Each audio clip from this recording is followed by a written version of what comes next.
বাড়ি ঘর তো সাজানো কেন, হেনা কোথায়? আর চাচা বলবে বাবা হেনার তো বিয়ে হয়ে গেছে, তুমি বাস খাও, তুমি গাঞ্জা খেয়ে ঘুরে বেড়াও। সত্য কথা কি জানেন, পুরুষ মানুষ যতদিন টাকা কামাই করতে পারে সবার কাছে প্রিয় থাকে, আর যেই দিন টাকা কামাই বন্ধ হয়ে যায় আপন মানুষগুলো সব পর হয়ে যায়। এজন্য আমি সবাইকে বলবো সময় থাকতে টাকা কামাই করো, হালাল ভাবে অনেক বেশি ব্যবসা করো, চাকরি করো, উদ্যোগ নাও, প্রতিষ্ঠিত হও জীবনে।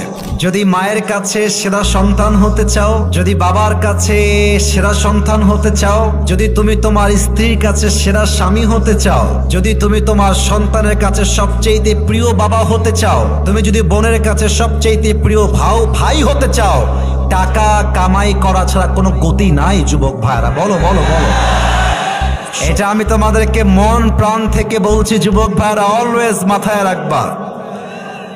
जब जेब में पैसा होता है तो पराए भी अपने हो जाते हैं, और जब जेब में पैसा नहीं होता तो अपने भी पराए हो जाते हैं।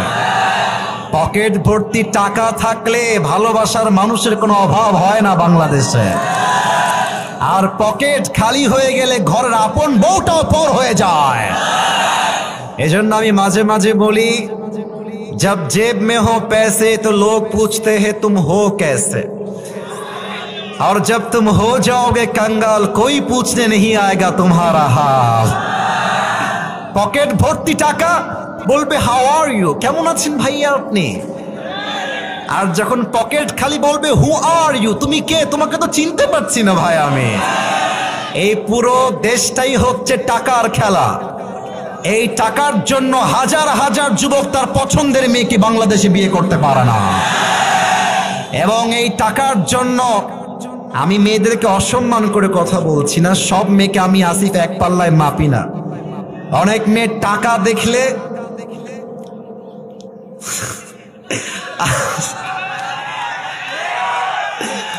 টাকা দেখলে আর সরকারি চাকরি দেখলে টাকার সঙ্গে বিয়ের পিড়িতে বসে যায় না, এমন মেয়ে তো বাংলাদেশে নাই।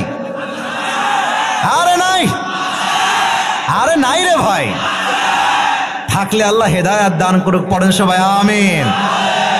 এজন্য আমি বলি, পকেট শূন্য থাকা অবস্থায় যে আমাকে হালাল ভাবে বিয়ে করতে চাইবে সে তো আমার ভালোবাসা পাওয়ার যোগ্যতা রাখে, আর যে আমাকে প্রতিষ্ঠিত হওয়ার পরে চাইবে বুঝতে হবে সে আমাকে ভালোবাসে নাই, সে আমার অবস্থানকে ভালোবেসেছে।